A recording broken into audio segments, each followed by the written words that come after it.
On the Gold Coast of Queensland, Australia, a man carried a small plastic tub down to the beach. Inside were mice. Not just any mice, mice that had been trained since before they could even open their eyes to ride waves on miniature surfboards in the open ocean. Their names were Harry, Chopsticks, and Bunsen. Their trainer called them the coolest and hippest mice in the world.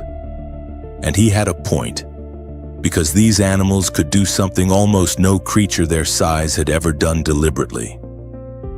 Drop into a real wave, hold their stance, and ride it to the shore. The story of how they got there. The bathtub, the remote-controlled boat, the backyard skate park, the rings of fire, is stranger than anything their trainer could have put in a press release. And the strangest part? It involves a safety claim so bold that no scientist or vet has ever been able to confirm it.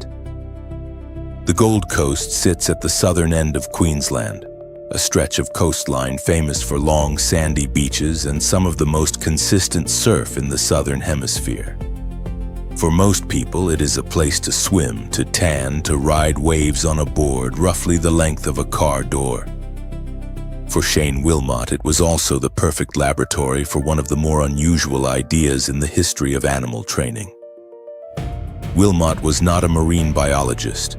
He was not a professional animal behaviorist. He was a Gold Coast local who kept domestic pet mice, ordinary house mice, and somewhere along the way arrived at a question that most people would never think to ask. Could a mouse be taught to surf? Around the year 2003, he began trying to answer it. The project that followed would eventually attract coverage from NBC News, HuffPost, Surfline, and a regional Australian television broadcaster. But in the beginning, it was just a man, some mice, and a bathtub. What Willmott understood early on was that you could not simply put a mouse on a board and drop it into the sea. The training had to be gradual, almost architectural, building each new skill on top of the last. And it had to start remarkably before the animals could even see. Willmott began training his mice at the earliest possible stage of their lives, before their eyes had opened. At that age, he would pull them on tiny boards using a piece of string, getting their bodies used to the sensation of movement on a flat surface before they had any frame of reference for what the world looked like.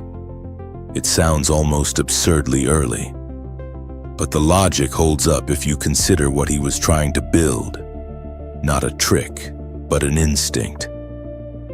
By the time these mice were old enough to explore their surroundings, balance on a moving platform was already part of how they understood the world. From there, the formal training program had 3 distinct stages. The first was the bathtub. Mice practiced standing on their miniature boards in shallow, still water, learning to stabilize their bodies against the small shifts a floating surface produces. No waves, no current, just balance. The second stage moved them to a pool. There, Willmott used a remote-controlled boat to tow the boards through the water, introducing the mice to the feeling of forward momentum and the resistance that comes with it. Still no waves, but now there was speed. Only after mastering both stages did a mouse graduate to the third, the ocean itself, taken to the water's edge on calm days, where the real thing waited. Willmott took his mice surfing only when the sea was calm. That detail matters. The Gold Coast can produce heavy, powerful surf, the kind that would be genuinely dangerous for a small animal. By choosing calm days, Willmott was managing the risk rather than ignoring it. The mice were also color-coded. To tell them apart among the foam and white water, Willmott dyed each one a different color. That simple solution to an obvious problem also tells you something about how seriously he approached the logistics of what he was doing. Surfline, a publication that does not typically cover rodents, described the operation as a team of 4 surfing mice. NBC News included the story in its year-end roundup for 2005, alongside the kinds of events that usually populate those lists. The radical rodents, as Willmott had named his team, were earning attention from outlets that had no particular reason to cover them unless the footage was genuinely compelling. And Willmott had a theory about why his mice could do this at all. He argued that mice are physically suited to surfing because their center of gravity sits very low, lower proportionally than a human's. He also claimed that when a mouse falls off the board, it wants to get back on immediately. It is worth pausing on both of those claims. They are Willmott's own assertions. No scientific or veterinary source has independently confirmed the physiology argument, and the behavior claim comes from a single observer who had every reason to see his project in a positive light.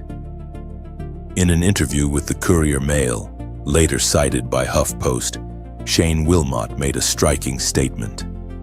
He said, "I've never lost a mouse in 10 years of teaching them to surf and skate. 10 years of ocean sessions and no animal lost. That is the claim. It has never been independently confirmed. No veterinarian, no animal welfare organization, no journalist with independent access appears to have verified it.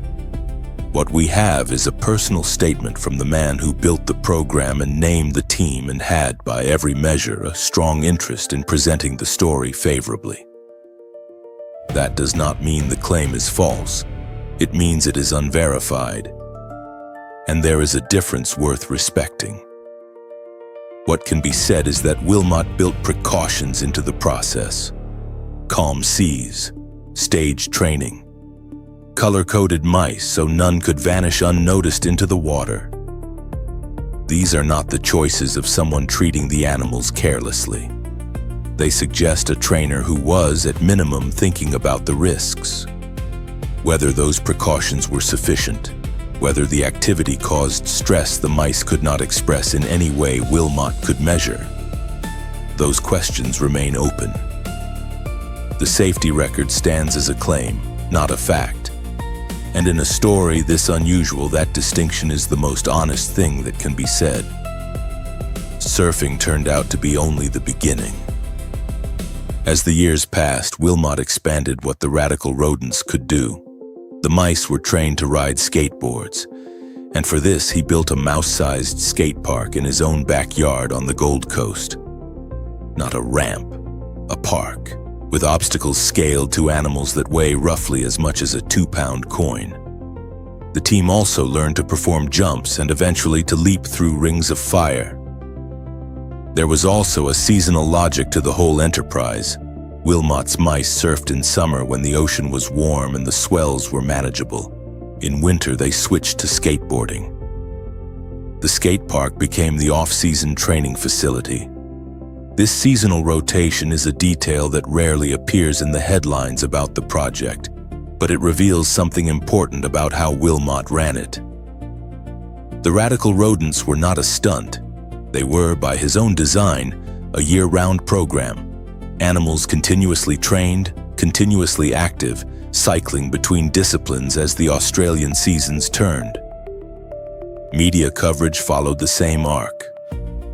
After NBC News noticed the story in 2005, Willmott uploaded footage to YouTube, the earliest upload on record dates to January 24, 2007. Niatarama covered the story on March 15, 2008.